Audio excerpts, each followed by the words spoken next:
Good morning, everybody. Welcome to Sunrise Daily. Today, I am Chamberlain Uso here from Abuja. Look who we fished out. Well, it wasn't just a fishing out. It just happens to be the 7th day, no, beg your pardon, 10th day in the month of November. Oh. And it's a Thursday morning, so yes, sometimes these things happen. I'm in Abuja. Hello, Coyote. Good morning. My name is Ayo Makinde. You see what happens when you go to Abuja? You lose that connection. That's how you're not sure what date it is. But you're on loan. We'll have you back. It's a beautiful Thursday morning. Welcome to the show. I'm Kayode Okikelu. All of a sudden, he's having network connection issues. Exactly. See how these things happen. But anyway, he'll say he's from one capital to the other capital, commercial capital to the nation's capital. Well, I guess he'll, he'll make do with it. Some things just don't change, okay? So Lagos is Lagos. Abuja is a little too quiet for me, but hey, I'm here for now, so good morning and welcome to the show.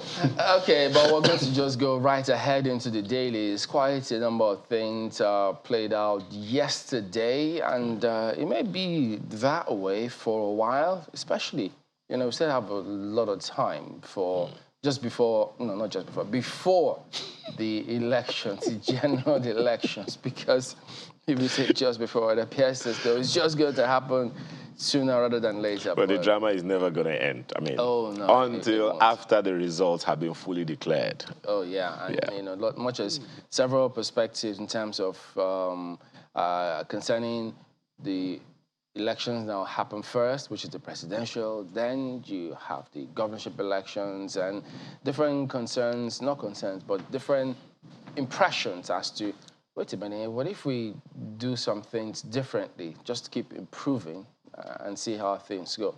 But I guess they'll keep having that conversation.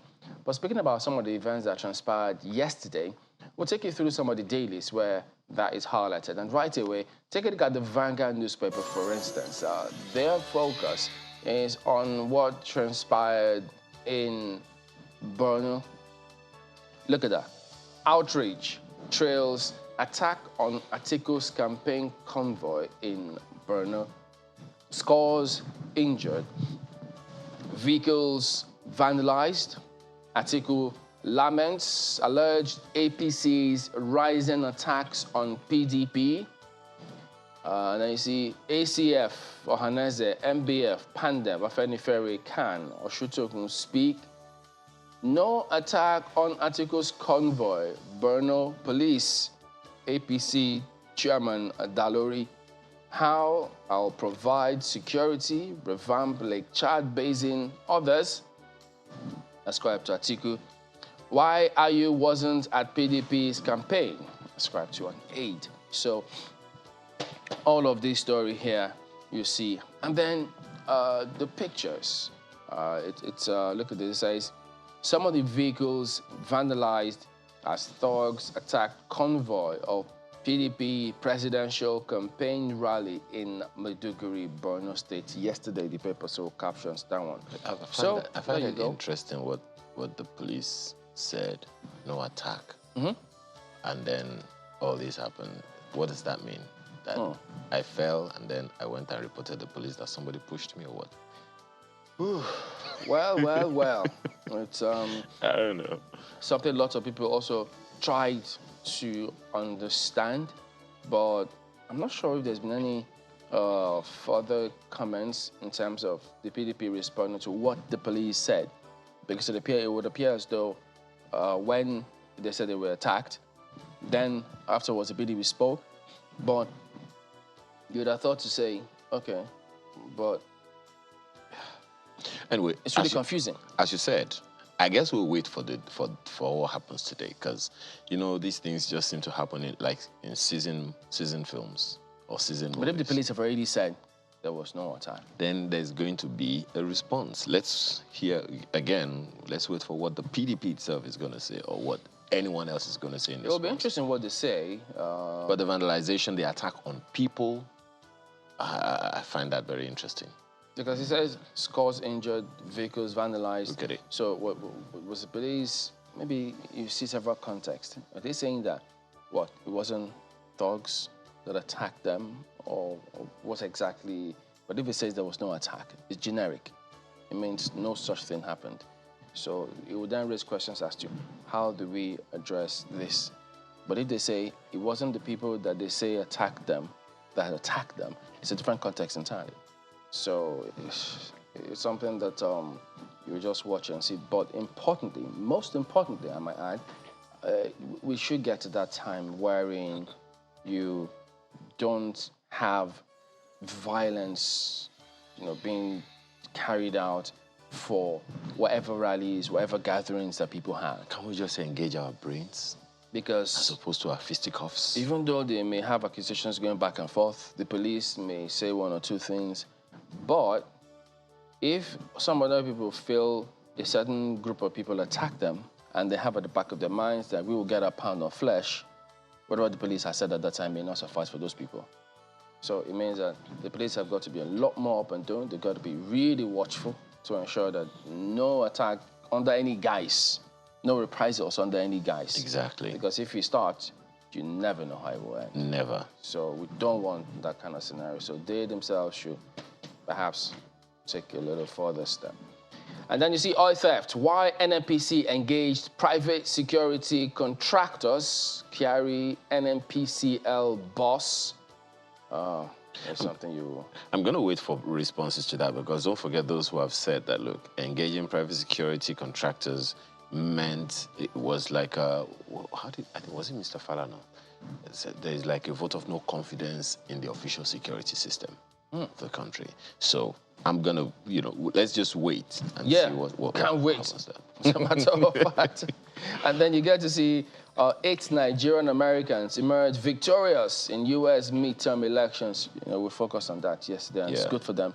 And, these are, sometimes you just want that. Several perspectives will tell you, look, these are people who, if they were to contest in this country, they won't even smell it. They won't sniff it. No, not a chance. But look at this. They've gone out there. And then even in UK, so you see some kinds of people who win elections at the very local levels, at the very basic. These are areas and very encouraging signs. Honestly, I think we just forget the fact that governance doesn't happen in the capital cities. Governance actually happens at the lower rung of the ladder, if only we'll get to that, because otherwise, I mean, you look at the 8 Nigerian Americans. Yeah, good, very good one. Really, really impressive. Don't forget to check out the back page of Vanguard. They've got sports and lots of World Cup agony. Oh dear. Mane ruled out. Well, that's in parentheses, so who knows. Rhys James dreams over.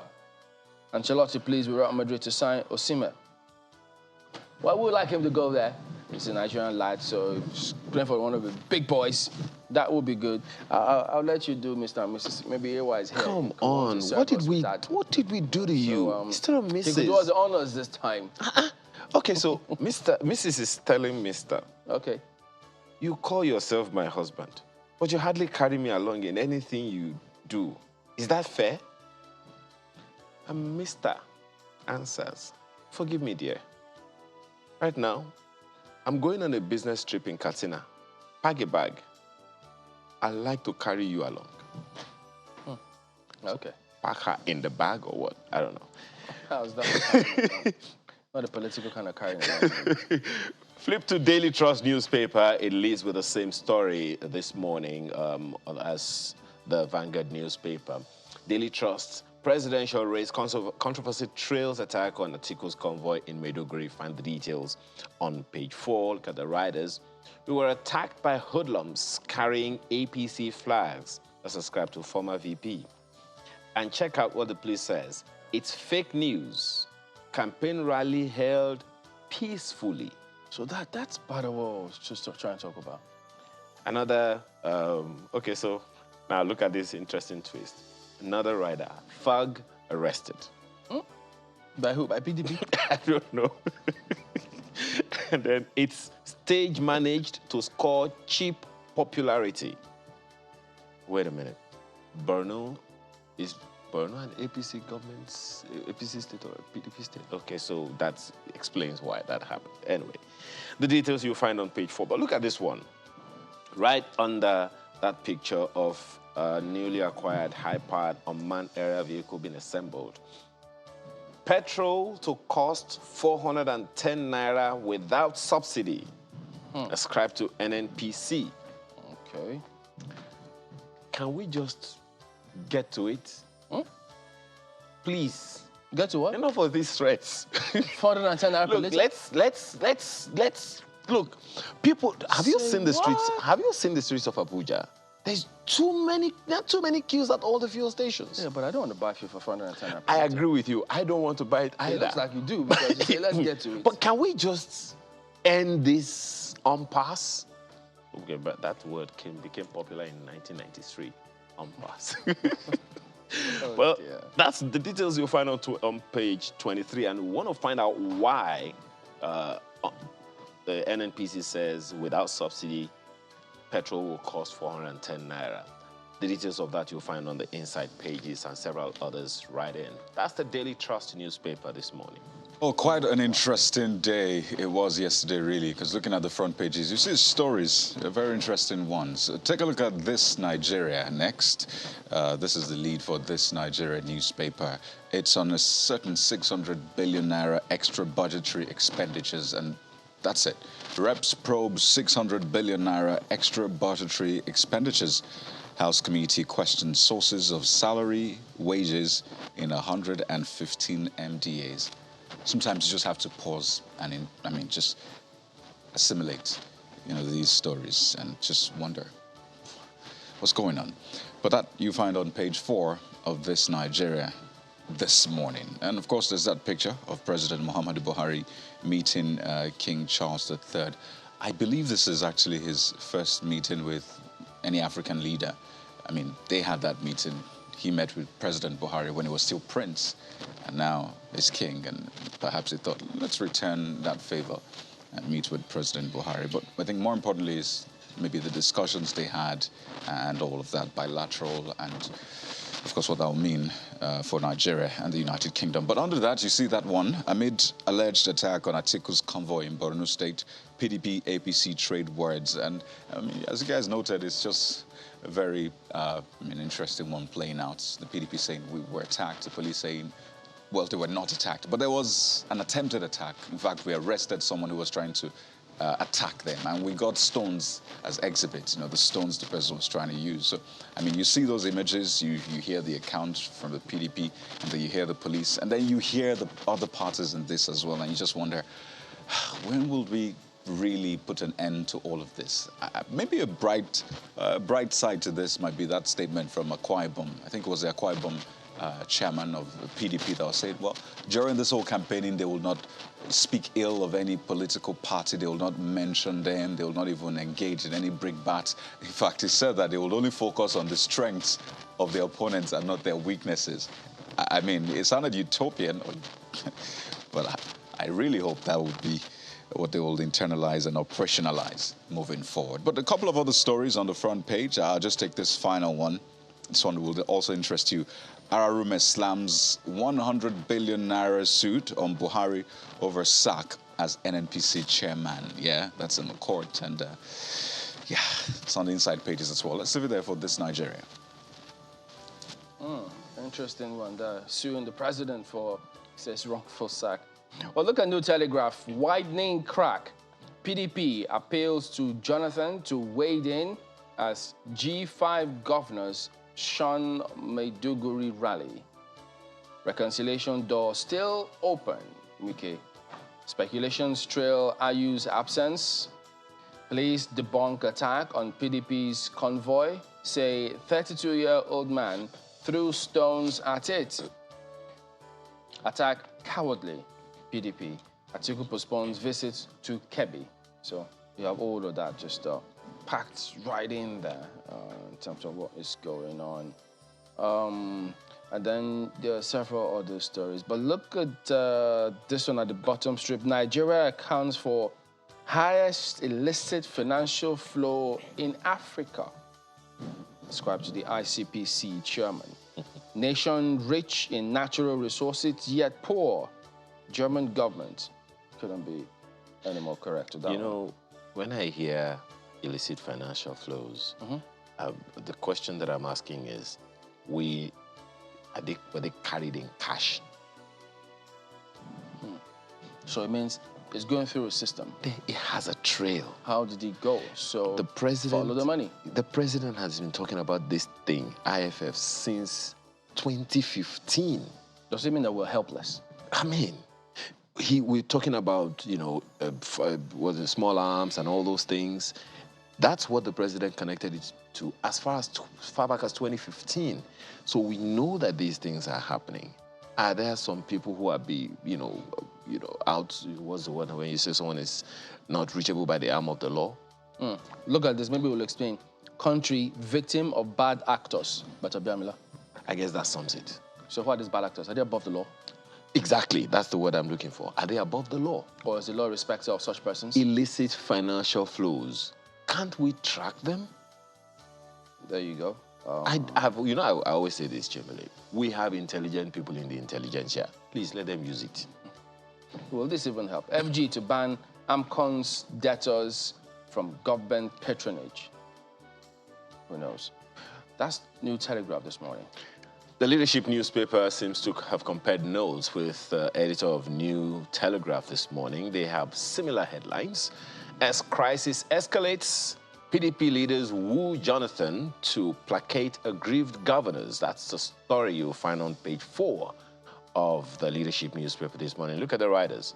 Say ex-president has enormous influence over them.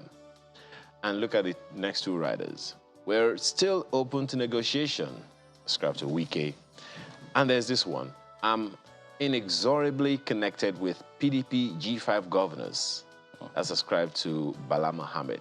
I had to check out the meaning of inexorably. You do it yourself. I'm not going to do it for you. I checked out for mine, for myself. And again, we always wait for... I thought you checked it to tell us. Yes, I checked it for me. Oh, okay, inexorably means it's difficult or impossible to stop the connection. Yes, that's what it means. Right under the nameplate, regardless who wins 2023 election, tough times lie ahead. That's ascribed to the Nigeria Economic Summit Group, NESG, and the details continue on page 7 of the paper this morning. Right above the nameplate, insecurity, please deploy armed drones in strategic locations. Story makes it to the headline, page 6. And speculators groan as Naira gains, sells at 780 Naira to the dollar. And the picture beside that story is that of the governor of CBN. I find that interesting.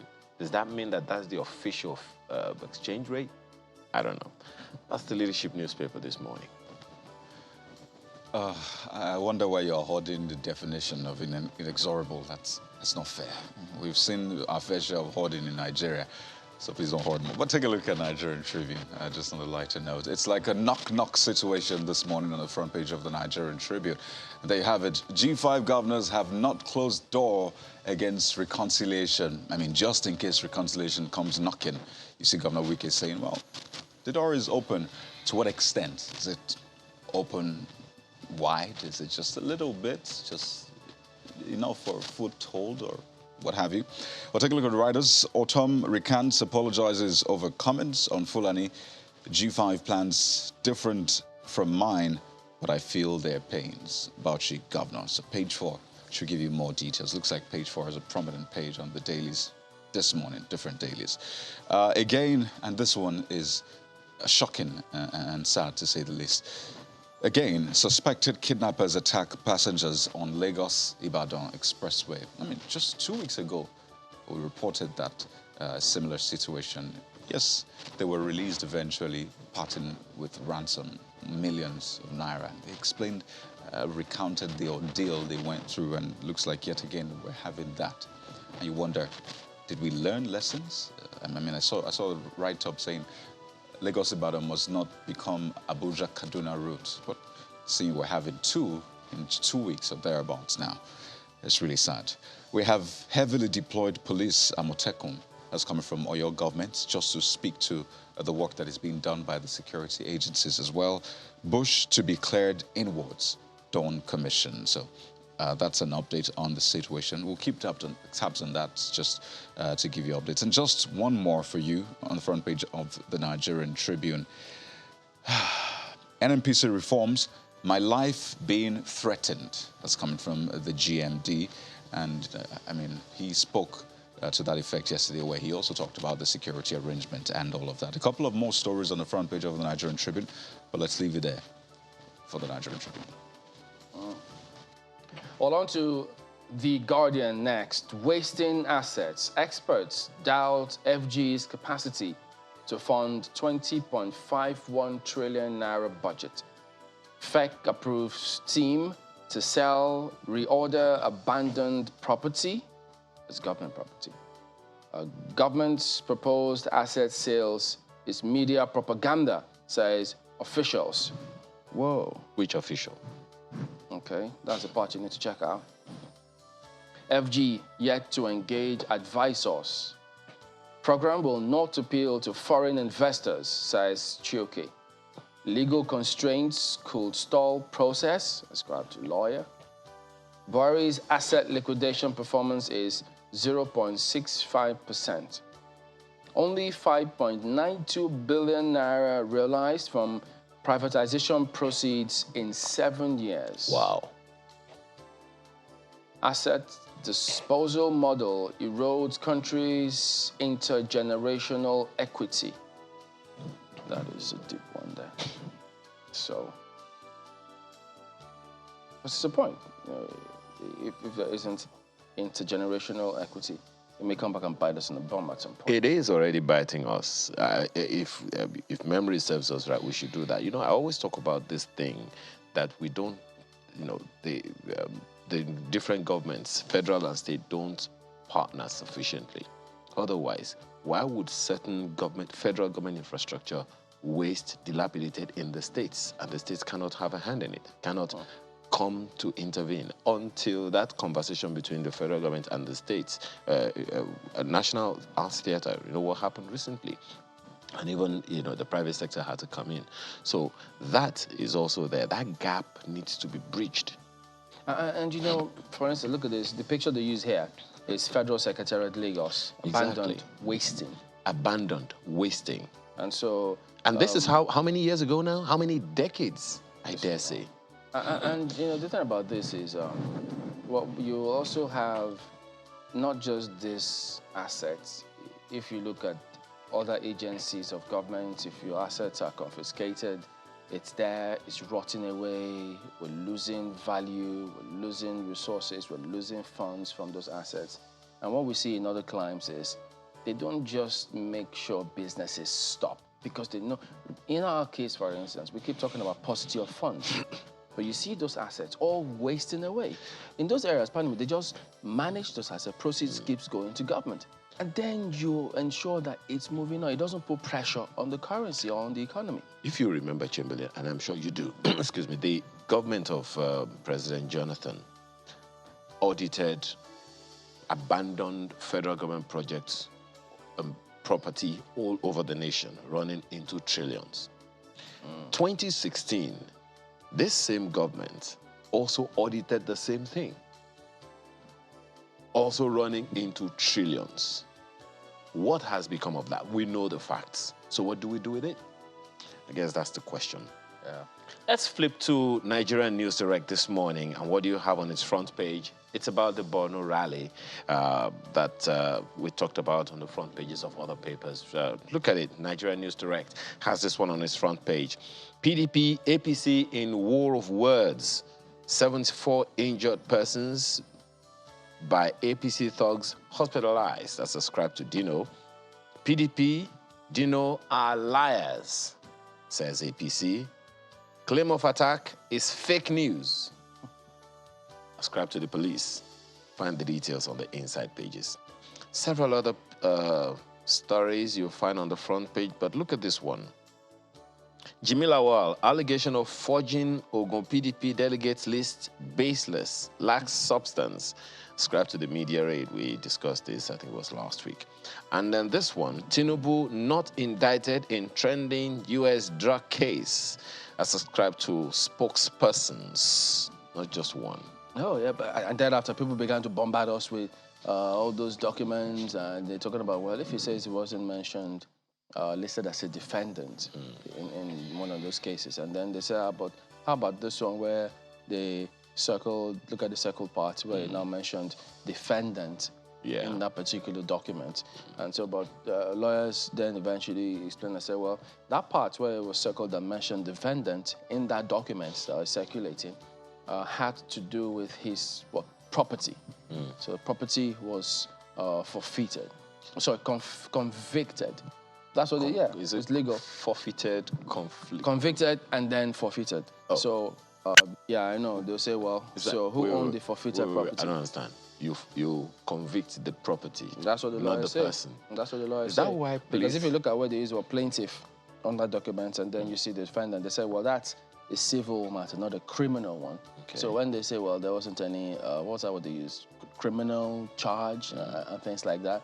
So that lawyers were explaining that, well, so his property was convicted and then subsequently forfeited. So, but they then argue, but what do we then do about that if properties are convicted? Who owns the convicted property? I'm wondering. The law is very interesting. I mean, when you started talking about that, the first thing that came to mind, a time when we hear that the police arrested goats. I mean, if my property was forfeited, if I did nothing wrong, I'll fight for it. Yeah, the law is just very interesting. So it's the property on its own, walked into crime on its own. That's the thing about laws. It's just one that, so why would you take if I didn't do anything, why are you taking what did I do? They said that if you own a company, the company can be sued. I don't know. That's the Nigerian News Direct this morning. I don't want to break my head. It's okay. You know what they say, nobody's above the law, but with this one, nothing is above the law, even people and things. Anyway, the Daily Times newspaper has this one on flood ranking. Yeah, the flooding situation is still with us.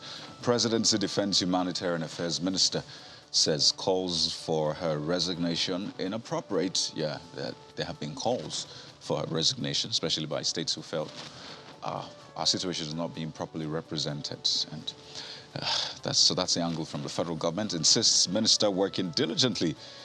Devastating Bayelsa, other states flooding worrisome. So it just gives you a picture. And just to reiterate that call for, a lot of attention for the psychosocial well-being of the people who have been affected by floods. Yes, their property have been destroyed, their means of livelihood, but then their mental state, we need to also protect that as well, and as much as we can. There's this one. There won't be food shortage in 2023. That's coming from federal government. I don't know if it's a prayer, if it's an assurance, but I say amen to that. Nobody wants food shortage, except you're fasting. Even when you're fasting, you need to break at some point. So amen to that, I guess. And finally, hold me responsible for promises if elected president. Obi tells Nigerians. Yes, they had their campaign in Benue State yesterday, and that was part of the commitments, the promises that came out of that one. So it's the campaigning season. Very interesting one. Let's leave it there for the Daily Times newspaper. But of course, any politician that makes any promise to be elected will hold them responsible. So I wonder what else we're supposed to do with that one. Oh boy. Well, that is it with some of the dailies here this morning. Don't forget, talk to us about whatever you like to get off your chest, or you had up to here, or you heard us review. We'd like to hear from you as well. We will be back in just a moment. Stay with us.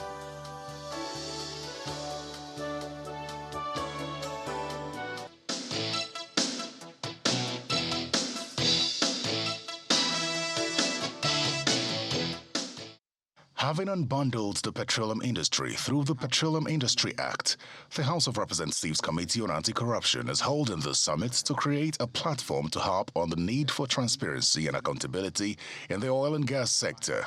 In the absence of a buy-in by Nigerians, and of course, investors in this sector, it will be very difficult for us as a country to realize the full potentials of this industry. The transparency that we are all looking for will be seen in all that will happen after today. The importance of the summit for better governance in the petroleum sector is further emphasized by the invited guests. Enthroning transparency and accountability in the petroleum industry might seem an arduous task, but we believe in the EFCC that whatever we are determined to achieve is doable. To effectively and significantly reduce the menace of IFFs from Nigeria, we have to focus on the extractive industry, especially the oil and gas sector. Corruption and mismanagement continue to deprive Nigerians of economic opportunities, but the oil and gas sector, at the same time, is key to Nigeria's sustainable development. The chief executive officer of the NNPC Limited had so much to say about oil theft. This industry is in a threshold of a change. It's a massive change, very expensive, personal cost to many people, including myself. Threats to life, and I can say this, I have several death threats to myself. We have seen connection in a 200-kilometer line.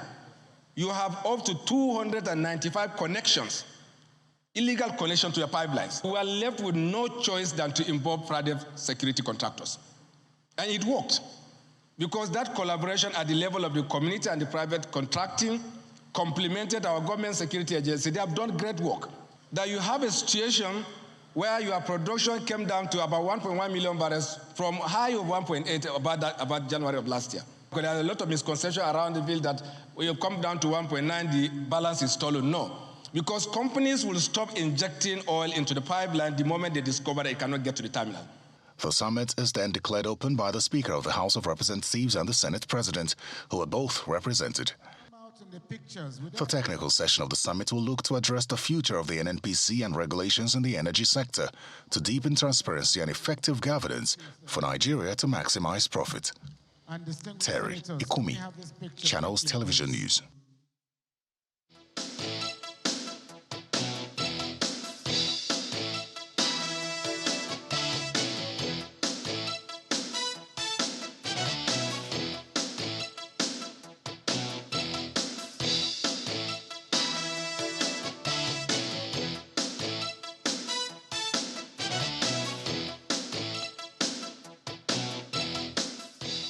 All right, welcome back. That is where we're starting off this morning, and we've got two gentlemen, as you see there, joining us this morning. Honorable Shehu Garba is the Chairman, House Committee on Anti-Corruption. Sitting beside him, Billy Gillis-Harry, National President of Petron, which happens to be the Petroleum Products Retail Outlet Owners Association of Nigeria. Gentlemen, good morning. Thank you for coming on today. Thank you for having me. Good morning. Thank you for having us. That particular sector, the oil and gas sector, it's huge. Of course, mainstay of our economy. And that's why the House of Reps, this summit that you held to ensure that things are straightened out and ensure we don't have a lot of hiccups, as it were. But in terms of what you set out to achieve, strengthening that sector, stamping out corruption and mismanagement, much as the NNPC Limited GMD says threat to his life, suggesting it's not an easy task to carry out and ensure that the sector runs smoothly. So is it going to be straightforward, or how easy or difficult would you say it is to ensure that scenarios like this that you try to address is eventually accomplished? Well, thank you. Good morning, and thank you for having me on the program. I would like to put the summit in proper context. The summit that the House of Representatives organized, which took place yesterday, could be contextualized within, the framework of the agenda the National Assembly, the House of Reps, specifically had put as part of its agenda, for the 9th Assembly, which is to try to, promote policies and programs that will improve accountability and transparency in governance in all sectors of our economy. And we organized a summit in order to try to create a platform where the operators in the oil and gas sector could interface with members of the National Assembly. Both the Senate and the House of Representatives were in attendance in order to really understand, the new law. Perhaps, everyone is aware of the Petroleum Industry Act, the new law which came into effect last year, after almost 20 years of effort by the country to try to come up with a new legislation. So the new law has unbundled the NNPC and created new agencies, with clearly defined functions.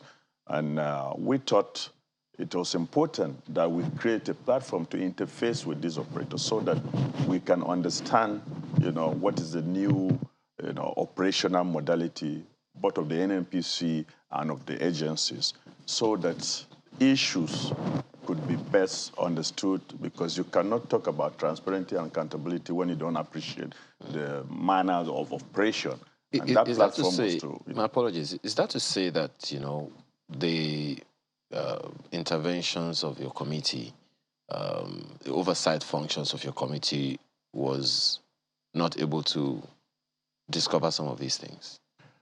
I think you need to understand the way the House operates. My committee is the Anti-Corruption Committee, which basically or primarily has oversight over 3 anti-corruption agencies of the government, which is the ICPC, the CCB, that is Court of Conduct Bureau, and the Court of Conduct Tribunal. The House has several committees that oversight the gas, the oil and gas sector. But ours was a committee that promotes transparency and accountability. And we thought we should bring the relevant committees. So the committees on downstream, committee on upstream, the gas, host community committee of the House, the local content committee, which are all oil-related committee in the House. We are in attendance. So the focus is not to X-ray or to, No, I get that. The question I was asking, my apologies, Dr. Harris. The question I'm asking is, I believe that oversight functions of these various committees that you mentioned must have unearthed some things, revealed some issues. I don't know if some of those revelations were part of the things that informed this, or perhaps there were some indictments that you wanted to clear or something. Because just as you know, the issues of corruption in the oil and gas sector is not something new. It predates the PIA many decades. So that's why I'm asking, were oversight functions over the years, especially since this republic began, able to discover something that informed this summit or something that could have been addressed? The situation in the oil sector is common knowledge to all Nigerians. There have been issues of opaqueness, lack of transparency in their operation. And I think it has always been a recurring decimal, for years now. And I think that led to the effort, to enact the new legislation, which, was designed, to ensure that, functions are clearly demarcated, agencies, put in charge of specific function, so that transparency can be improved upon. Because with greater transparency, you are able to hold agencies or hold persons accountable. Our focus was to try to interface with them to understand what the transparency issues can be best addressed under the new legislation. All right, help us understand this. Why do you think that is the case, the opaqueness in the sector? Well, I cannot prefer all the solutions or all the reasons why things are opaque, but clearly, if rules are not obeyed, institutions are not built around efficiency, transparency, and productiveness, the chance that everything that's been done is going to be shrouded in secrecy and ambiguousness will be the case. So first, let me congratulate the House of Reps members. I watched that program. I was supposed to be there, but I came late. So I congratulate them that they sat down and thought that for once, all the oil and gas operations that are shrouded in secrecy and in, executed in a manner that is not actually accountable to anybody, was unraveled, and certain levels of processes are put in place to make sure that it was. Though I was expecting to see a straight-jacketed rule that must come out from the oversight function. I mean, from the National Assembly for their oversight functions on this. Because at the end of the day, it was not going to be a successful and beneficial outing for Nigerians if it was just a talk show.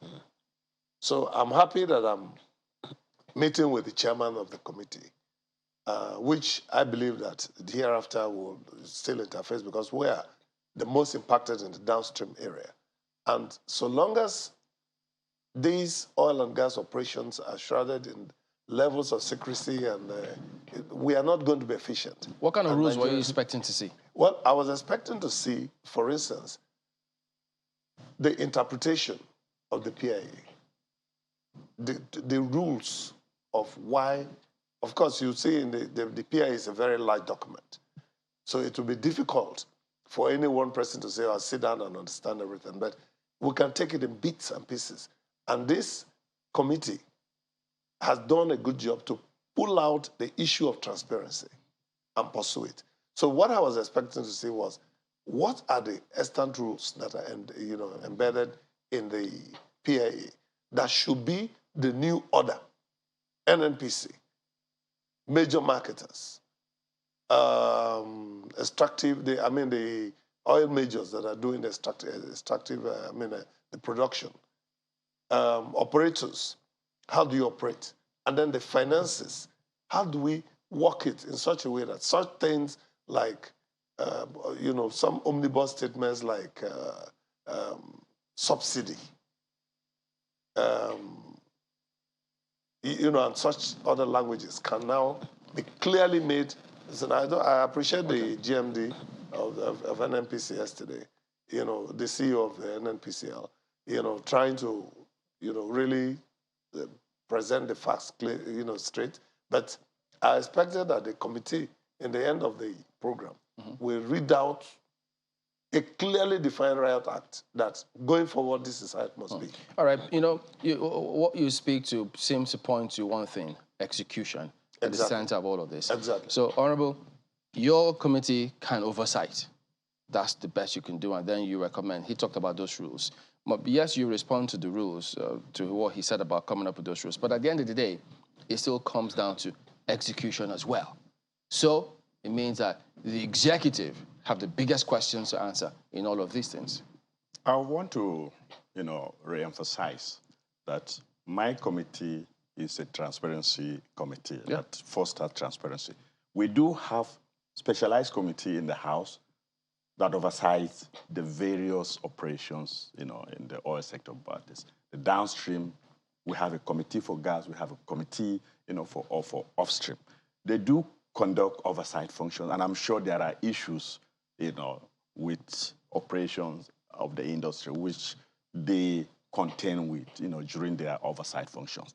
What we did was just to bring a platform, to create a platform where leadership of those various committees can now interface with the operators as per the new, the PIA. Okay. Before the PIA, the NNPC was both an operator and also a regulator. But the new regime, the new law, has separated that functions. NNPC now is just like any other company. It's just like Shell. We understand that. So, but what was trying to point out is that, in spite of all of that, I mean, we acknowledge all that you've done and highlighted, but at the center of it all, because there'll be no point in all you do if the interfacing is not done, which is the execution. If whatever the interface is not carried out, implementation, that's execution. So it still means execution is at the center of what both of you say. The focus of our summit yesterday was to bring these operators, tell us how does the new structure work. Let us understand the functions. Where are the areas where issues of transparency and accountability have been clearly defined? There's going to be a focus now on transparency and accountability by the various, agencies that have now been created. What about the rules he mentioned? He said he expected that you come up with certain rules. No, everybody should abide by a summit this. of one day cannot create rules. And for the avoidance of doubt, the new creation of the law, that is both the upstream and the downstream, commission and authority, are just in the process of creating rules, regulations, and guidelines for their various operations. Some of them have not even been gazetted. Honorable, I'm curious. Yes. Before, I mean, you mentioned things that happened before the PIA, and now that the PIA is on, we are operationalizing it, in bits and pieces until we get to, full stage. I'm curious, and Chamberlain asked a question around oversight, and you talked about it the other time. How effective will the oversight functions be going forward in clearing this audience table that we're talking about? Because it would seem like, as Chamberlain said, if oversight is just mere looking and talking and giving reports, what then is the function? So how effective, how functional will be the oversight functions in ensuring that this audience table is cleared and we don't go back to where we were going forward? I think you must give credit to the National Assembly. Most of the monumental fraud that has been uncovered in this industry, like the subsidy scam, were a product of of investigation by the National Assembly. Moving forward, it is expected that the transparency and accountability measures that have been built into the PIA now will make it easier for you to hold persons and hold agencies, because in the new legislation, issues of accounting for the various revenue stream that comes in the oil sector, contracts, manner of contracting, what should be disclosed, what should not be disclosed, have been clearly defined. These have not been in existence. So we expect that moving forward, I think the industry now will not just be better regulated, but I think will engender confidence of not just Nigerians, but even the foreign investors, because clearly issues, for instance, licensing processes have been clearly defined. The relevant agencies is expected to clearly lay out guidelines for licensing, communicate reasons for non-approval or rejections of applications. These have never been, in existence. So I think with the new law, I think we expect to see greater openness. How will it help the House committees to function more effectively, more efficiently in the performance of their jobs? Of course, with the various committees, certainly now will have a clear basis, to demand for accountability based on what has been clearly said. Because, like you said, the document is very, very detailed. And I think it was a document, that sought to really take into account the kind of issues that have arisen in the past, that had really made the sector one that was seen, to be very omnibus and not transparent in its operation. Mr. Gilisaris, there's an interesting angle to this. One of the huge components of this whole corruption or anti-corruption issue we're talking about is oil theft. And I'm wondering how, in your opinion, this summit could have helped to get around that in a way that we don't go back there anymore. Just yesterday at that same summit, the GMD of the NNPC made some, of course, some of the things that we've talked about, says, and I quote, "We have seen over 295 illegal connections to our pipelines, to NNPC pipelines." It says thousands of illegal refineries that we have taken down, that they have taken down thousands in the past 45 months. These things have been there for a very, very long time. They're not just coming up now.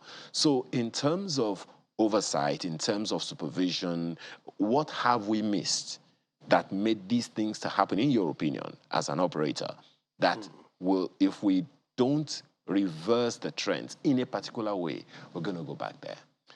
Well, first of all, I think the NNPC CEO, did as much as he can to bring, and most of the revelations that came out were very mind-boggling. For even I will consider Petron as the association that really deals with the grassroots in this business.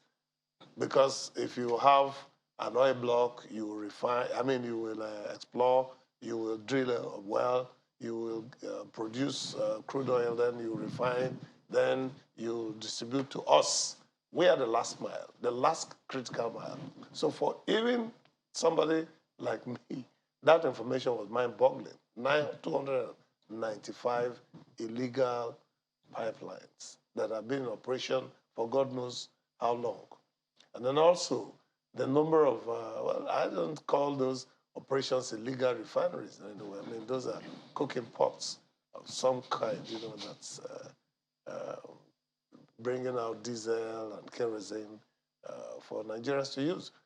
But you can see that that is a position that the local refineries should have filled in that is asking to be filled. And that is why this is happening. And also joblessness, you know, those who are engaged in it feel that this is a way to get engaged and to be able to destroying the system, destroying the ecosystem, destroying our environment, and then also creating quite a lot of financial hardship for us. Because we used to have kerosene peddlers. They are no longer existing. That is a whole segment of the industry removed. Then now, if you go to many retail outlets, diesel is not there to be uniform because diesel is not given to us from the official depots of NNPC. Somehow it's deregulated, and then you have to source for dollars to buy, which is scarce and not available. And then now the most focus is. Okay, I think we'll talk about that. I don't know if I may come, Just briefly, so comment briefly on the issue of oil to divert. I think everybody is aware that most of these illegal activities are carried out by host communities through which this operation, oil operation, takes place. And it is largely as a result of the fact that they feel they don't benefit. They are not, you know, benefiting from these resources that come from their own environment. So that's their own way, which has created a problem from them. The new law has, you know, created this provision for host communities where they will derive direct benefits from oil operation that takes place. But the major oil thefts with those vessels, is it from communities? Well, I will address that. That will address this issue of illegal, you know, it might not completely eliminate, but I'm sure it's going to. No, it will, because it will do there are benefits to those communities, you know, to ensure that nothing like that takes place, because they are going to get direct benefits. You know, there's a provision for host community trust fund, you know, into which funds will be paid for the benefit and for the social economic development of this community through which is oil operation. So moving ahead, I see, you know, a paradigm shift in that. Transparency with regard is needed. to the issue of the monumental theft. Some of us are privileged to measures that, you know, the regulators have taken place.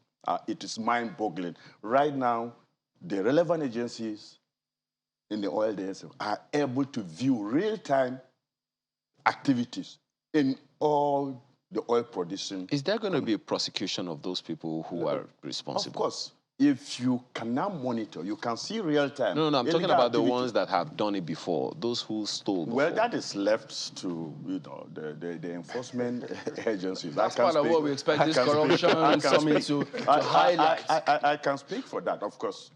I mean, I had the privileged information, you know, discussing with the group GMD of NNPC, and of course, people are being prosecuted. Because that is perhaps if you refer to the big ship or badge that was, you know, that was arrested over here, the people have, I mean, I was told, I mean, he said, you know, those involved are being prosecuted. I mean, it's not everything aren't we going to know them anyway? Well, I'm sure you can leverage on the Freedom of Information Act to get this, but I'm sure if this matter goes to court, there will be issues of, you know, it will be in the public domain. Kaide, go ahead.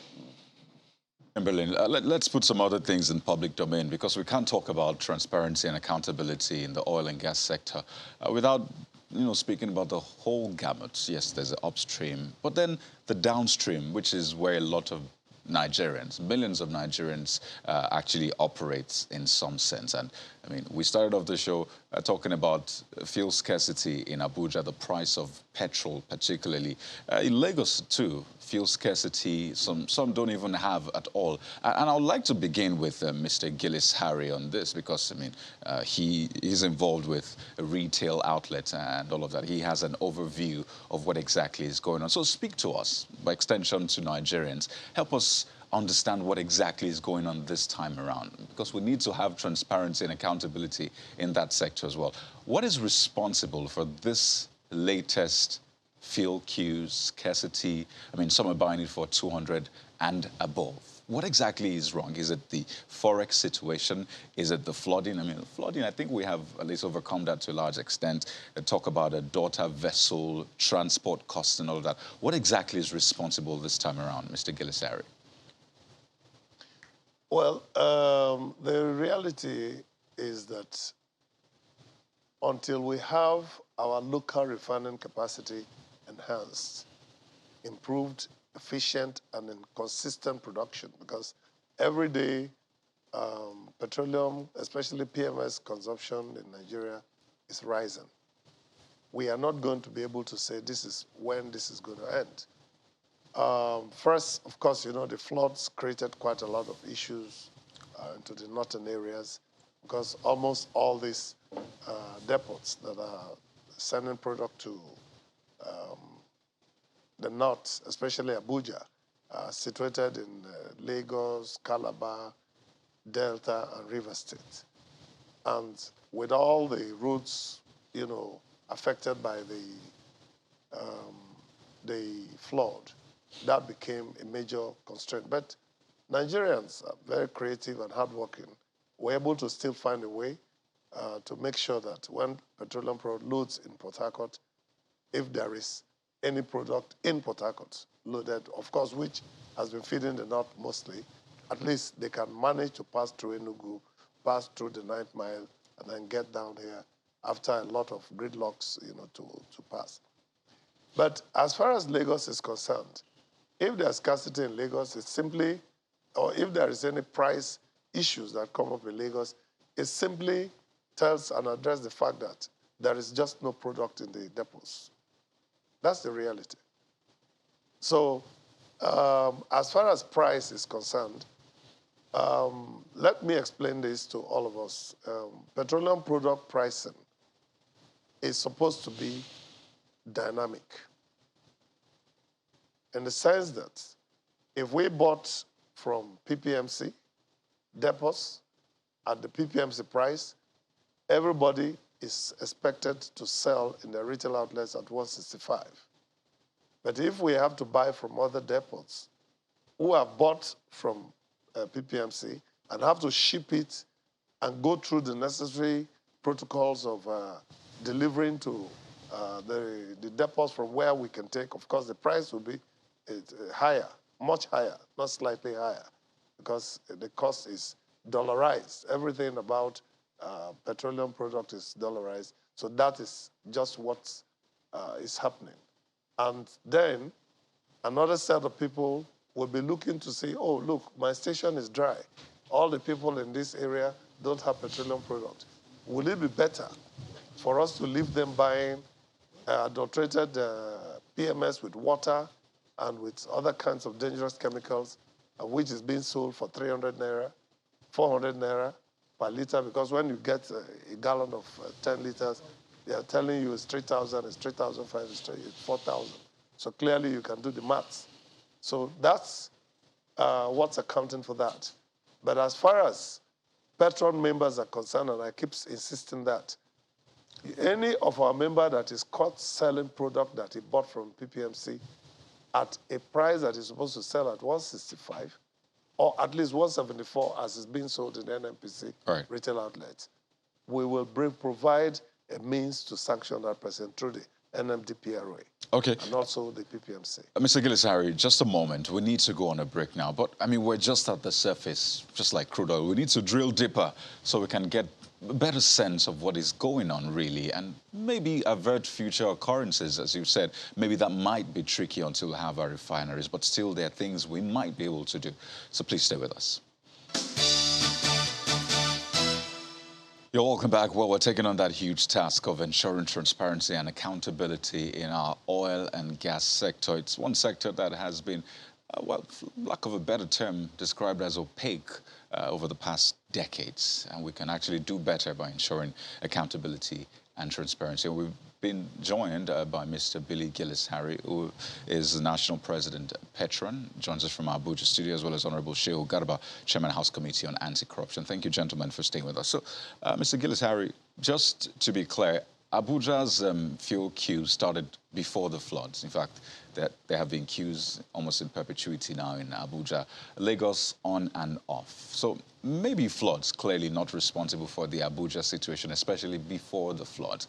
And for Lagos as well, I mean, you talked about maybe there aren't products at the depots. So how is that even possible in the first place, that we don't have products? We expect that at least the NNPC, who's meant to be the sole importer, should naturally have this under control.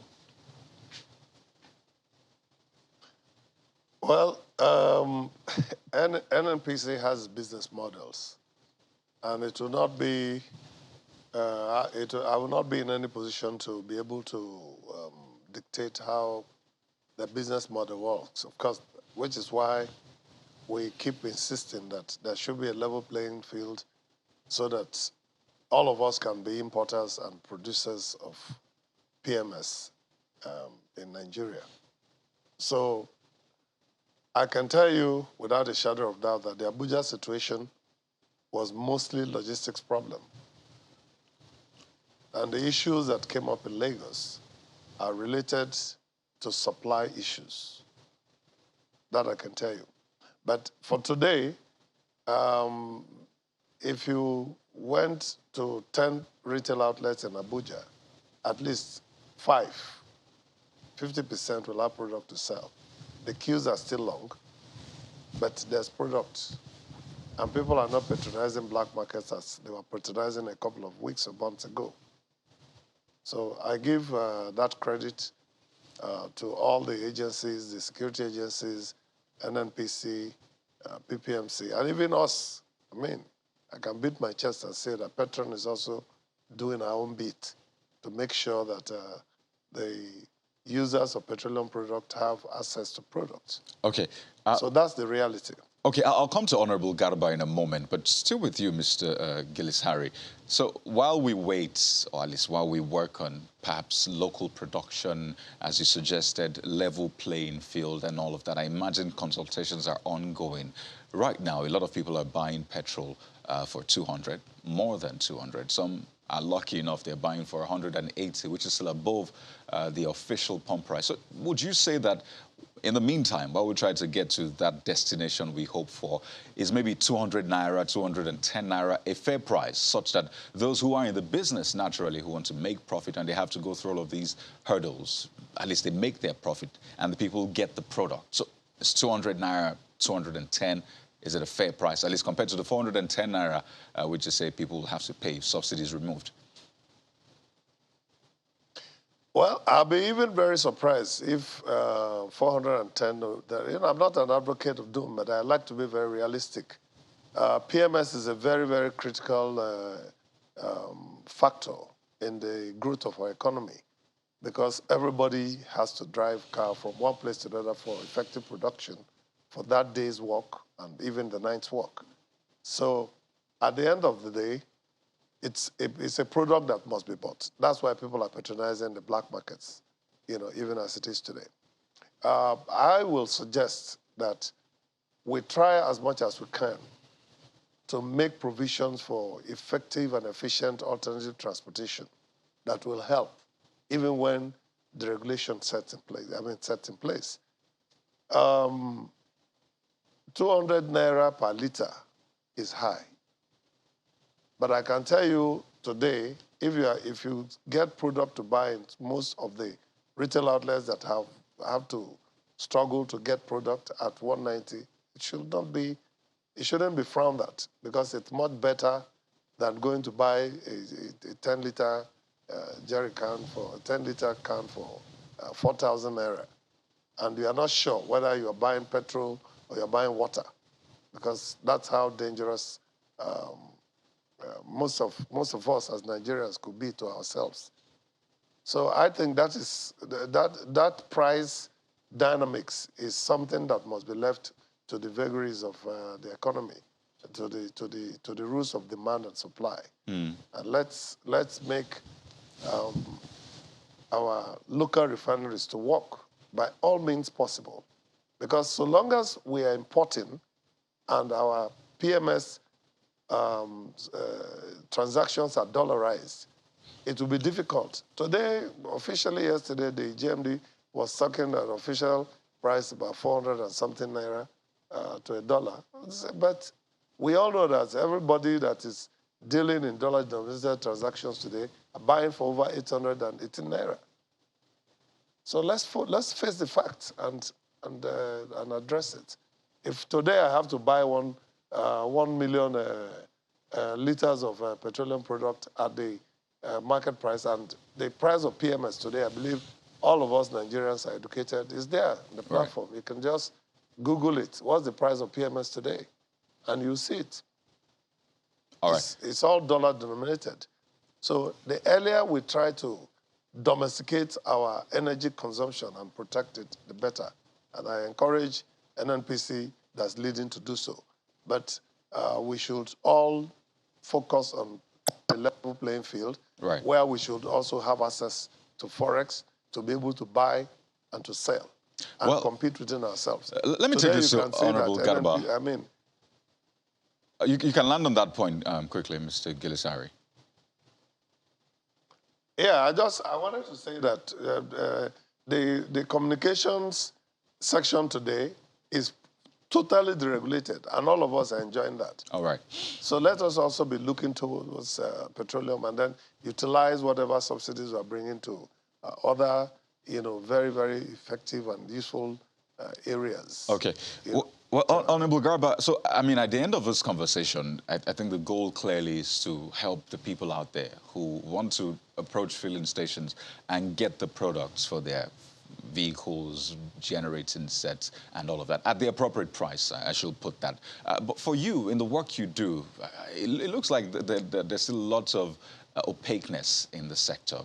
Talking about the business model of NNPC, talking about whether or not there is enough level playing field and all of that. Do you see some work for your committee and maybe to a large extent the bodies responsible for ensuring transparency and accountability, some work to do in that area? I will repeat again, we do have the relevant committee. We have the downstream committee in the House, which oversees or oversights that segment of the market. But to comment on the issue of supply and the constraints that we are being experienced now, it is a fact that as long as you have opportunity for arbitrage, we are told, and I'm sure he can confirm that, that the open market price of petroleum, that is white product, that is PMS, today is almost close to what we pay for diesel. That is the true, market price of that product. So if you look at the difference, between what is supposed to be the open market price and what the dealers are expected to sell them, right? You could see that there is a great opportunity for people to make, very insane profits. There's great opportunity for profiteering. And as long as this opportunity exists, that is the opportunity for people to make such humongous profit, then for so long will we continue to have this, supply challenge. Even when our local refinery come on stream, the government would still need to figure out how to provide subsidy to Nigeria without, creating, this opportunity, because people make, humongous amount of money by just crossing border. But you know, you talked about this opaqueness. My apologies, Chimley. You talked about this opaqueness. How will your committee and others, collaborating with other committees in the House, help to clear the opaqueness of pricing? One of the major challenges a number of people are wondering concerning the pricing is how much is the landing, how transparent are the figures that accumulate to the point of what the GMD has said, you know, about it rising, as Mr. Gillis Harris mentioned the other time, 410 naira per litre. There are a number of people who are wondering, how come everything, especially around pricing of petrol, so seemingly shrouded in secrecy? I don't think there is any secrecy as regards the pricing. I think the downstream regulator has a pricing template, which is something that could be verified. The issue arises as to what source of foreign exchange are the importers using. Are they getting it from the official source? The pricing is based on official source, but I'm not sure that they get up to 50% of, you know, the effects they require for this importation from the official source. The reality they complement or they have to buy substantially, you know, from the open market. Whereas the template, I believe, is based on the official exchange. So these issues will continue to be with us until the day the market is liberalized, is left open, which we cannot escape from. Let me tell you, the issues we are facing, which nobody is talking about, is government finances have almost run aground. There is issue of subsidy claim, which has taken over almost 100% of what the government makes as revenue. We have issues of claim, you know, I mean, what do you call it? The equalization fund, the payment to the transporters who are providing bridging, and the movement of petrol from the depots, you know, down south, you know, to all nook and crannies of the countries. There are issues of accumulated claim. There's issue of the subsidies, you know, not being paid on time. And these people are businessmen. They will look for opportunity to try to mitigate whatever financial pressure that are going through. Well, just to say that pricing is really not shrouded in any kind of secrecy, because the pricing template is there for anybody to see. The landing, you know, cost, everything is properly positioned. Like what the Honorable just said, the issue of access to funds. How will this be paid for is the problem. How did it get paid for is the issue. Access to funds. What kind of funds? Forex. Forex, okay. Yes. But in conclusion, for this one, when he says that even if the local refineries were to work, because you say our refineries are not working, so if they were to work, one assumes that there may not be unnecessary focus on landing costs. And so that might address that point. But when he says that even if our local refineries are working, government will still have to find a way to subsidize fuel or fuel in one way or the other. Well, I may not completely agree with that, because I'll tell you what. Luckily, we have talked about the host community's participation. And everything bears down in policy development and implementation process, enforcement. Once these things are enforced, excuse me, Mr. Chamberlain, what do people need to do with so much money? They just need to live their normal life and be happy. Those who are looking for, you know, extraordinary wealth are not many among the 200 and something million Nigerians that were. People just want to live their life and be happy, have their 3 square meals, go to gym, run around, go to school, and so on and so forth. So if crude oil that is being produced in our country has a domestic quantity given to refineries to produce, there will be no need to talk about subsidizing that anymore, because the price will be far, far, far less. That's my submission. All right. It's something that we'll wait for that day when that will happen. If I totally will, in place of this price going way lower than it is now. Well, gentlemen, we have to thank you both for coming on. Honorable Shehu Gaba, Chairman, House Committee on Anti-Corruption, as well as Dr. Billy Gillis-Harry, National President of Petron, that is the Petroleum Products Retail Outlet Owners Association of Nigeria. We will be back in a moment and we'll focus on politics. Join us again. It is no longer a secret that I wrote a letter to the party on my position in Bauchi, what I have found out to be working against me as a leader and as a first-term governor going for my second term.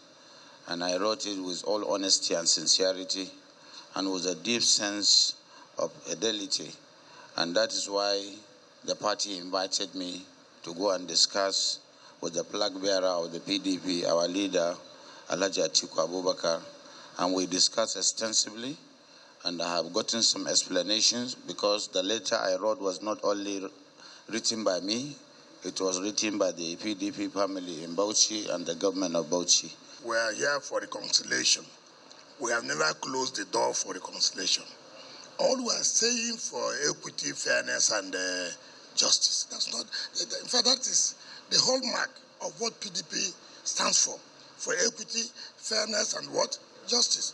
We are here, we have never closed door, and we will not close door. All we are saying, look, let the right thing be done. If the right thing is done, you will see how the whole place will be, the whole country will know that the election is over. This is the bedrock of the party. This G5 you are seeing, we are the bedrock of the party. So we will not close the door for reconciliation.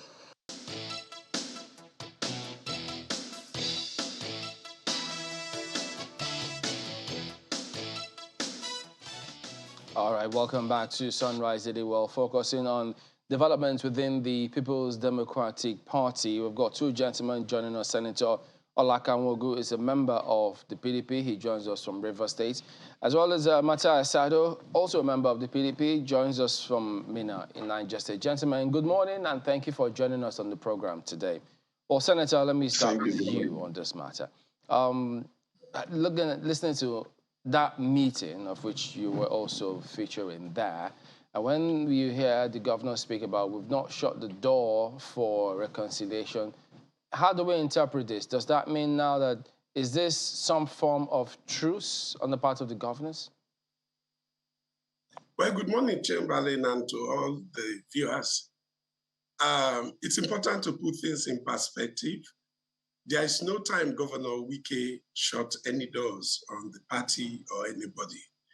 He had been consulting since this whole process started, and he made it clear that he was going to get all shades of opinion, hear everybody out, and when decision is made, it will be announced.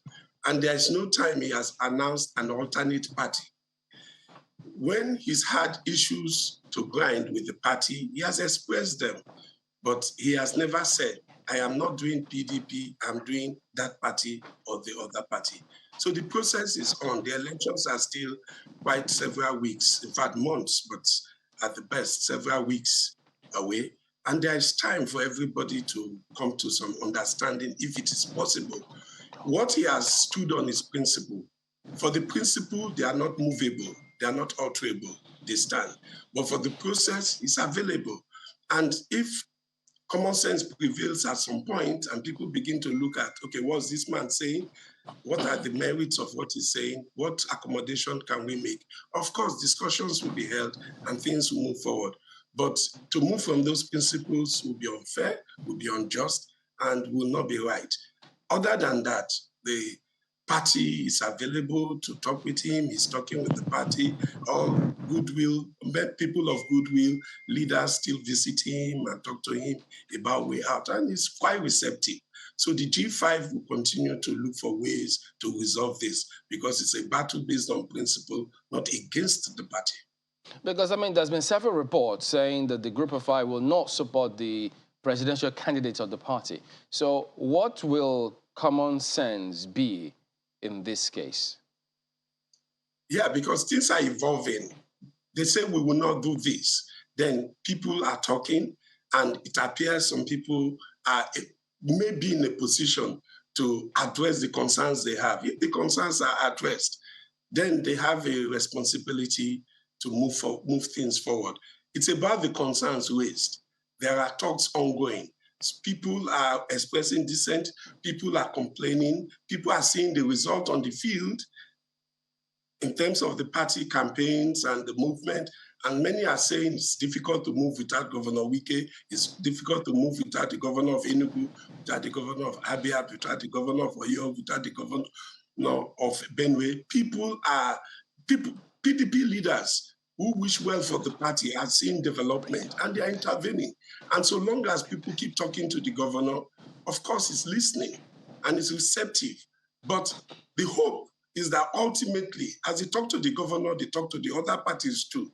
And people can look at, okay, what are the core demands of the governor and the governors, the G5, and how do we accommodate these demands? So anything can happen at any time. His door, the door of the G5 is not closed. If the other people have closed their doors, time will tell. But the G5 doors are open, and they will be open until it is no longer necessary for them to be open. They are not the people causing the problem. They are people seeking a more inclusive party, a progressive party, and a party that can win elections. So their position is what is best for the party and for Nigerians. That's where they stand. So if the others say, okay, fine, we agree with you, we'll work with you, then we have unity and we have movement. But if they don't, it's unfortunate. But they are not the antagonists. So they are not trying to break the party, they are not trying to divide the party, and therefore they are open to, if what I used the word common sense, or some accommodation is found by the others. Let me bring in Mr. Sado on this matter. Well, watching the campaign trail of the PDP, you don't see the 5 governors, the aggrieved ones, joining that campaign trail. And that many interpret as though the party has moved on from whatever it is that they want. So what does this narrative then mean for you and probably for the party, if you can speak in that regard, especially when they interpret it as though that they've moved on, so things are still going on? Thank you, Chamberlain. Good morning. I'm so glad to be here. I listened to the senator and I listened to the statement by the governors, and I think I am very pleased by the outcome and the idea that these people have agreed or have said on the national TV that they are open to reconciliation is heartwarming, because this is one of the things that, if you remember, last time I was on your show, I made this plea to the people, the individuals who are in this camp, who are referred to as the G5. Unfortunately, I listened to the senator and he was making reference to the other people and what have you. We are not the other people and they are not the other people. We're a political family. We have some of the issues that we must resolve as a people, as a team together. And the fact that the party is moving on with the campaign does not in any way mean that the governance are not important. As a matter of fact, yesterday I wrote a message to the presidential candidate through the social media platform where I pleaded with him that he should for once, one more time, schedule a meeting with these people and let's sit down, because sincerely, honestly, this is not about Alhaji Atiku Abubakar. This is not about the PDP. This is about the future of this country. And this is what I have been crying about. That look, the nation that everybody is talking about today is on the precipice, and we cannot, for any reason, maybe because of ego or because of some kind of disagreement, allow this nation to fall apart. We have a responsibility to rescue the country. We have seen what the APC has brought to the Nigerian people. We have seen the sufferings on the streets of the country. And I think that should be paramount. That should be the most important thing to the governance today. The thing is not about whether they are aggrieved or anything, but it's about those who look up to them. The millions of Nigerians who are looking up to the PDP on the streets of the country are the ones that should be their subject. Those are the things that should be their concern. So I don't want to go into whether they are irrelevant or not. These people are very, very important. We believe that they know the value, but they shouldn't for any reason allow the fact that they are important be seen, or they allow themselves to be used as people who will hold the nation to hostage, because it is not Mr. Sado, Alhaji Atiku. I can hear you. Just 1 second. My apologies for butting in. I just wanted to find out from you, having said that the presidential candidate, I mean, you are asking that he should intervene, get into, the conversation and try to resolve it as much as possible. It is taking quite a length of time.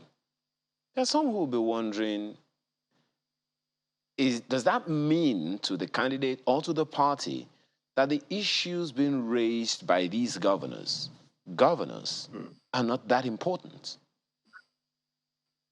Ayo, thank you. The issues are very important. But what is the most important issue to Nigerians today? The most important issue to Nigerians today is that they are able to put food on their table, is that they are able to buy petrol at the price that the monies can afford, is that their children Mr. are able Sado, those are governance issues you are mentioning. My apologies. You are mentioning governance issues, and they are very salient. But before we get to governance, we have to take out the politics. And it would seem like it's the politics that's in the way right now of governance. That's why I'm asking that question. The issue of integrity or whatever it is that the governors are asking, that are raising, they have been on the same issue over and over and over again for quite some time. That's why I'm asking if, in your opinion, to the candidate or to the party, those issues are not important enough to address head on. Ayo, I want to use this platform to call on Governor Wike and his team and call on Alhaji Atiku Abubakar that they should save us from this trouble. This is not what we want to be discussing on the national television at the moment. What is important to us, those who are campaigning for these people, is the problems that we see on the street. Whatever it is that they have as issues, let them meet themselves and resolve these problems. The issues that you refer to as integrity, I do not see it as maybe anybody who there have been accusations here and there, but these things are these are not necessary for us. These are things that the leaders of this party, could sit down, the issues be resolved among themselves. What is most important to most of us, like I mentioned, is how do we get Nigeria working?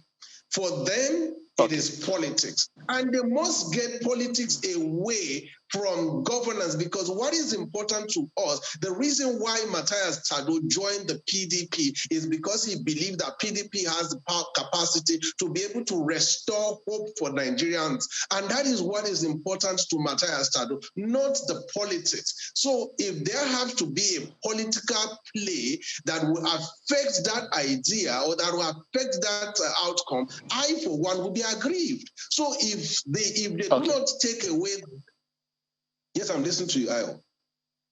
Well, I just wanted, I like the part where you talked about you also being aggrieved. I'm wondering what that will produce, because if the governors are aggrieved and no one is talking about it, I'm wondering how many other people are aggrieved that may not be getting attention at this moment. Let me talk to Senator, as well on this matter. That same issue that I raised with Mr. Sado, from the way the party seems to be addressing the issue, if you take another look at it, do you think maybe the party and the candidate are not taking those issues as seriously as the group of 5 governors are taking it?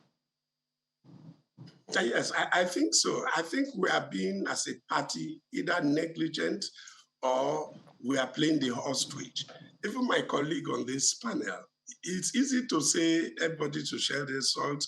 It's easy to say Governor Wike and others, his words should not be used. That isn't a kind word to use on these governors. They should not be used. Used by who?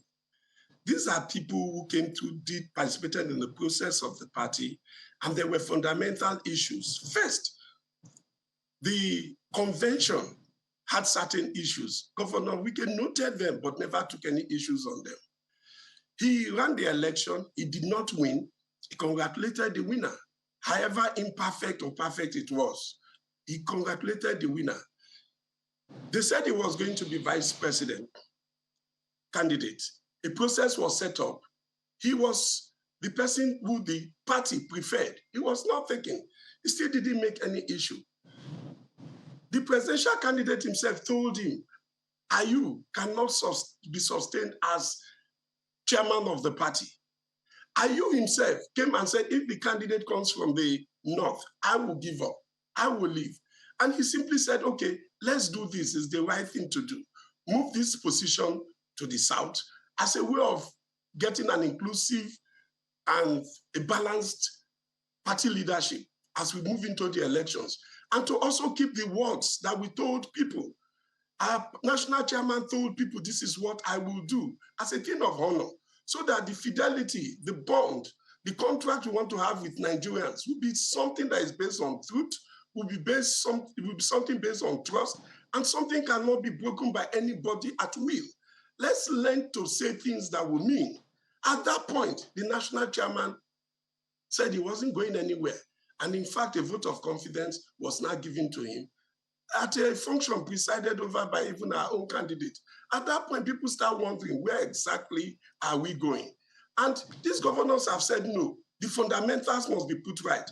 Let's take the first step of showing good faith and honor. Then every other thing will follow. And since then, leaders, including my colleague on this panel, who should speak truth to power and say, yes, I think at this point we should do the right thing. Are you inhabiting that office has become a burden to the party, and it's not helping anybody, it's toxic, he has to go. And they can't call it out. They'll say, plead with Governor Wike. What are you pleading with him for? Okay, just 1 second. Pleading with him to do what? Yes. Just a second, Senator. So Governor Wike said at that meeting yesterday, from the clip that we played, he said that the doors of negotiation are still open. But negotiations have been going on for some time. So when he talks about the doors of negotiation still being opened, in your opinion, with whom and what else could be on the table that might sway the 5 governors if the chairman of the party remains in office? If the chairman of the party remains in office, it keeps the door extremely narrow and difficult to go through.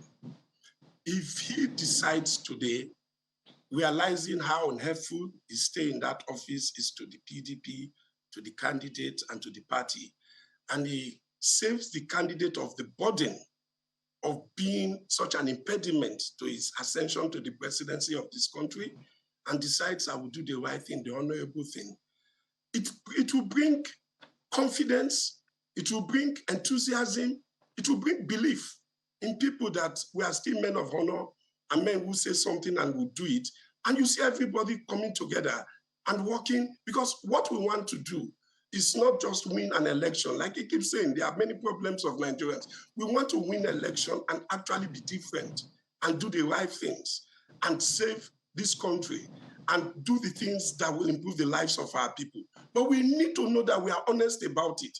It starts with how we relate with ourselves and how we conduct our affairs and how we say things to ourselves and hold them to, is our word our bond? If they are, it will be easy. These are trust issues. Show me that I can trust you and I'll follow you. So the doors are always open. Governor Wike has never shut his doors. He just leaves it. Look, maybe at some point people will come, will do the right thing, and we can move on. So if Ayu does not go, those doors, the doors will always be there, but how open? Whether they are shut or open, it's a different thing. But I can tell you there will be very wide gates if this first right thing is done.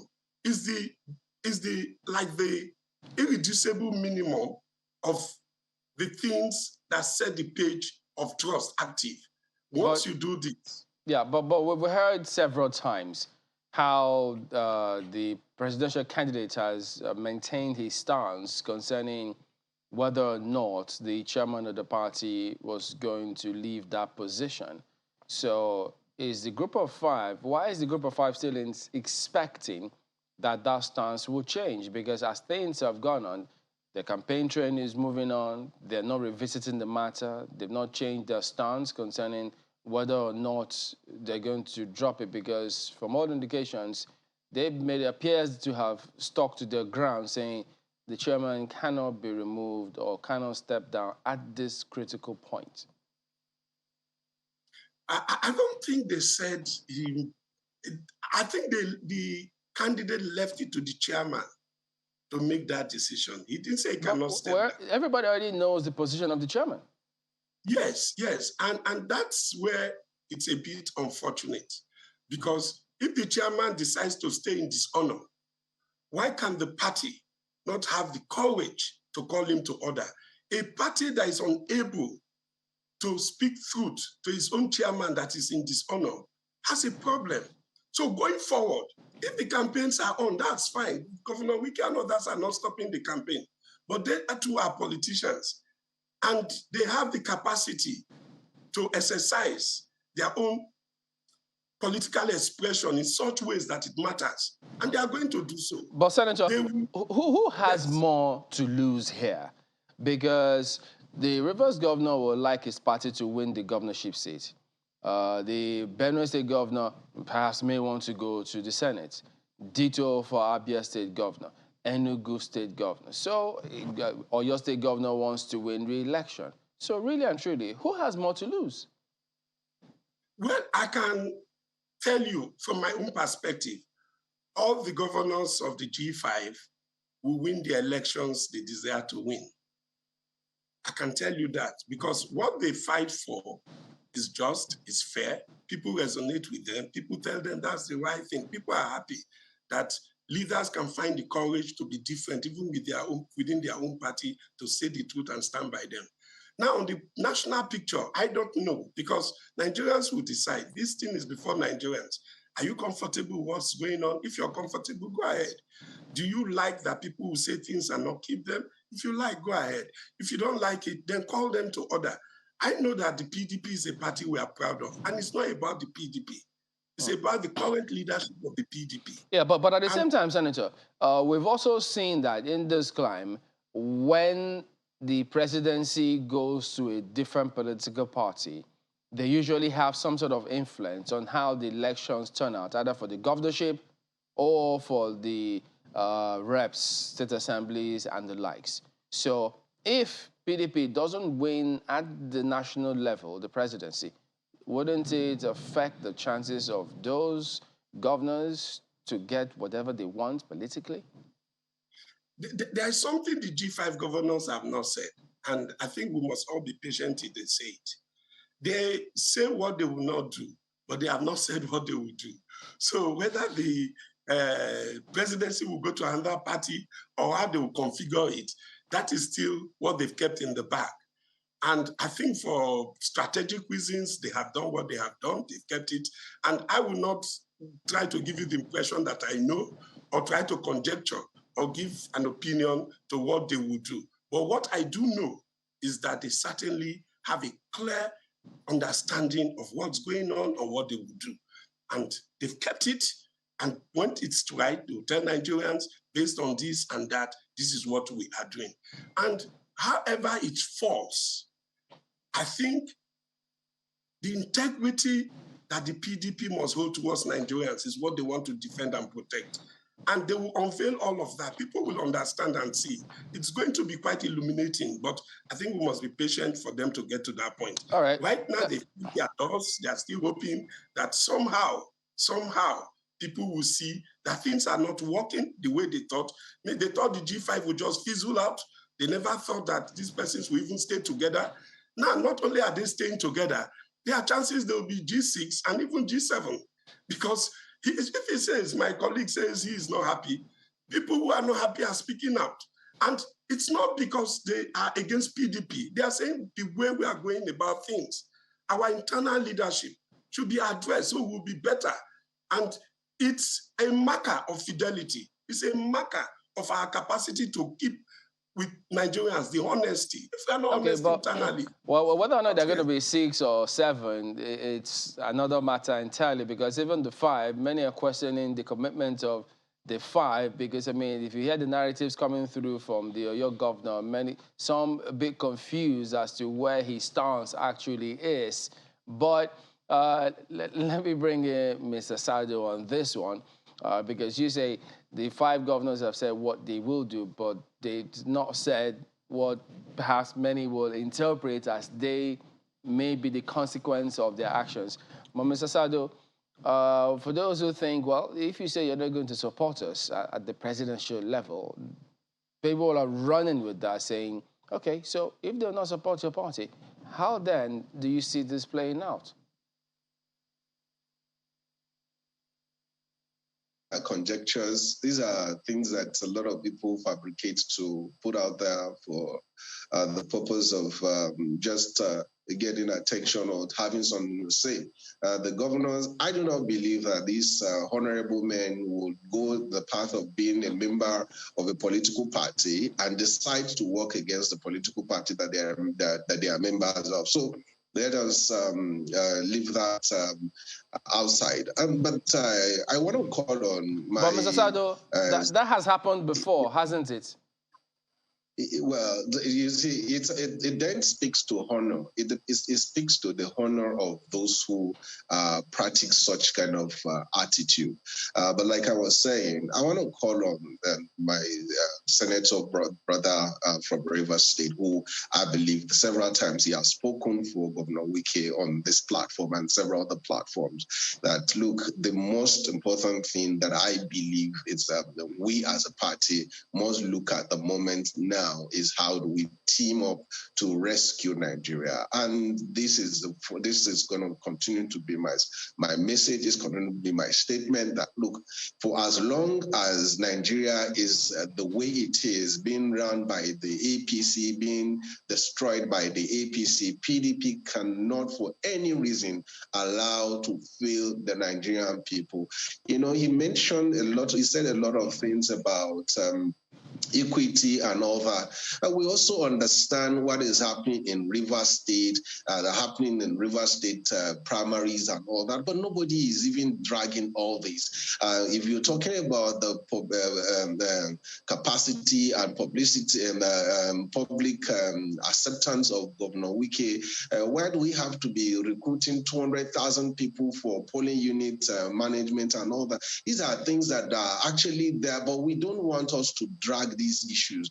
He said they should not allow themselves to be used. That's not what I really meant. What I mean is they should not for any reason become albatross in the wheels of clogs in the wheels of progress of our society. And it's not with any disrespect to them, but because we are feeling the pain at the grassroots. I was in Bida a couple of days ago, and I see the love that people have for the PDP. I see what is on the street of Nigeria. I see what people are going through, and this is the pain. We just heard of how many Nigerians were elected in the parliamentary election in US recently. Young, perhaps very young Nigerians. You know, these are things that we want to see in the country. We want to be able to get to the level where when we come on the national television to speak, we are talking about the issues that affect the people on the streets of the country.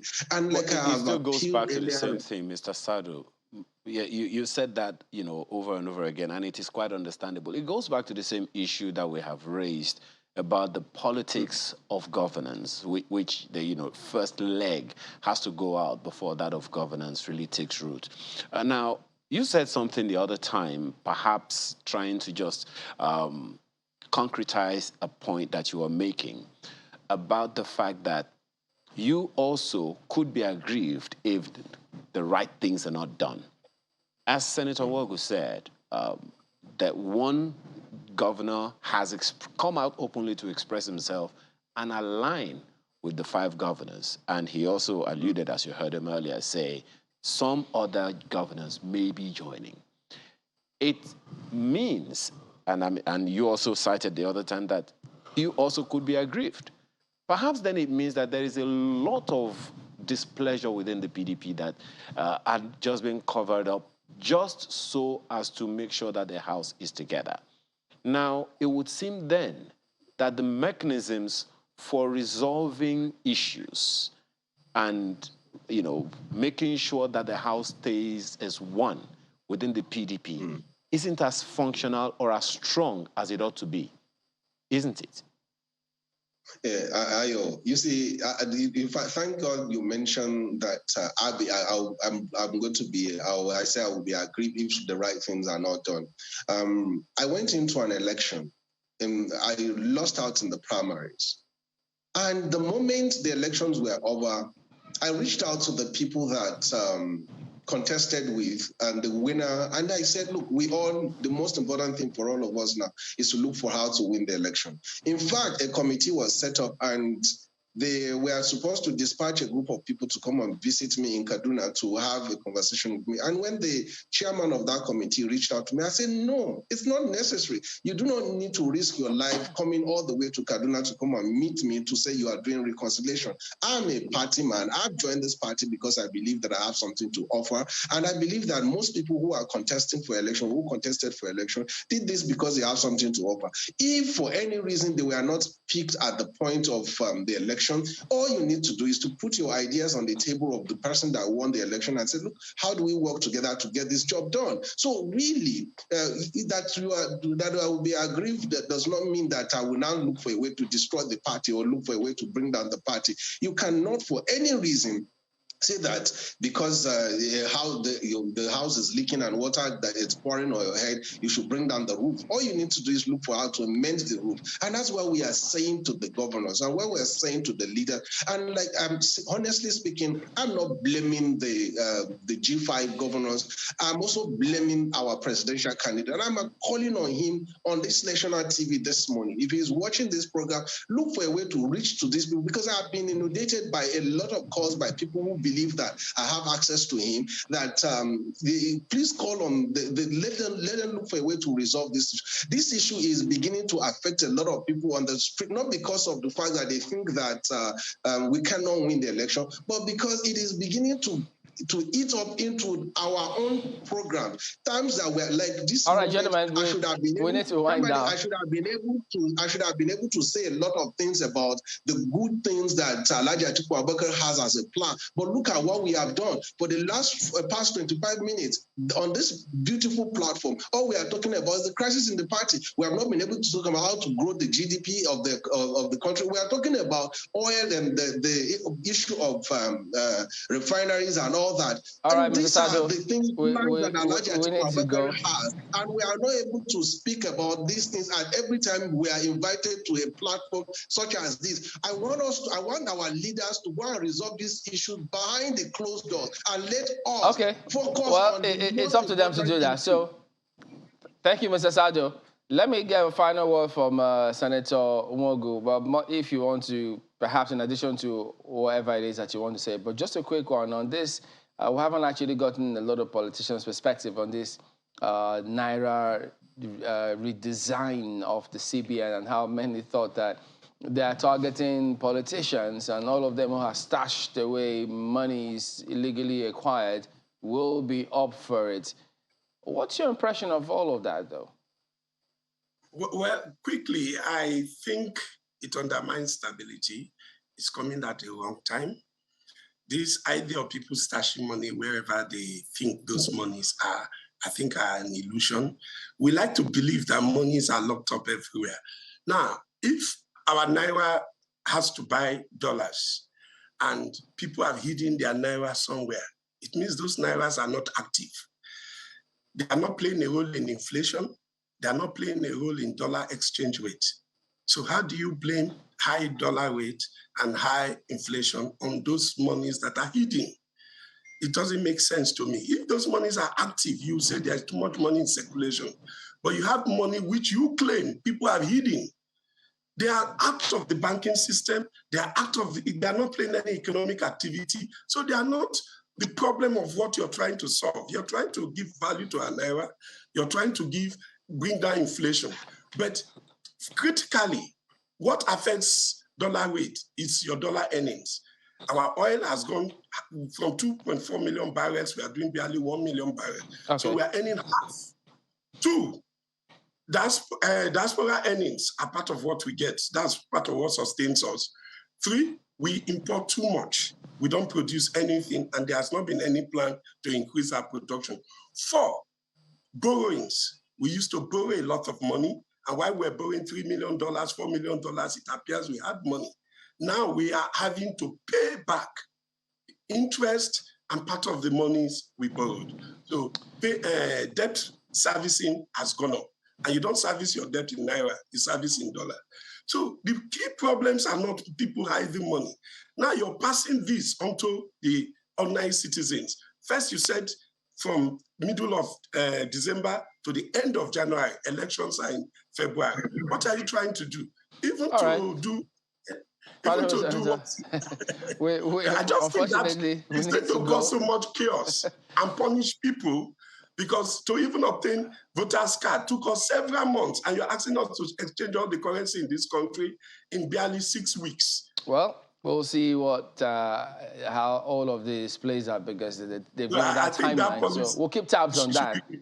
Well, I'm sure they'll keep looking at it, and so if they feel it's not going to work out, they'll find a solution to all of this. The hardship will be a lot. But we have to thank both of you for coming on, Senator Olakanwogo and Matthias Sadu, both of them members of the PDP. Thank you very much. And please, okay, so we've got some messages here.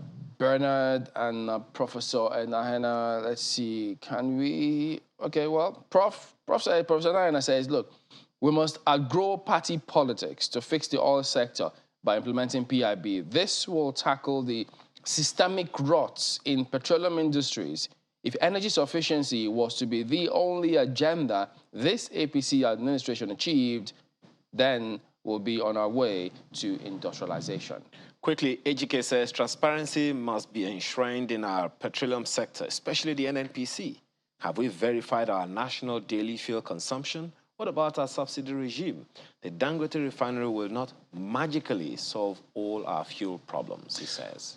Well, we didn't discuss football, but football found a way into this next tweet from Festus Akimboyewa saying, no matter how much PDP spins the conflict with their G5 governors, the party knows that they face moment of acute political danger, as Nigerians will not have confidence that they can unite Nigeria if they can't unite their party. For now, they're scoring an own goal, he says. All right, so there you go. That is it today. Thank you all for watching and for your messages. We'll see you again tomorrow. I am Chamberlain. Also, have a good day. I'm Ayo Makinde. Have a wonderful and productive day. Hey, go ahead and meet your goals for today. Let's go an own goal, right? I'm Kayode Okikile. Goodbye.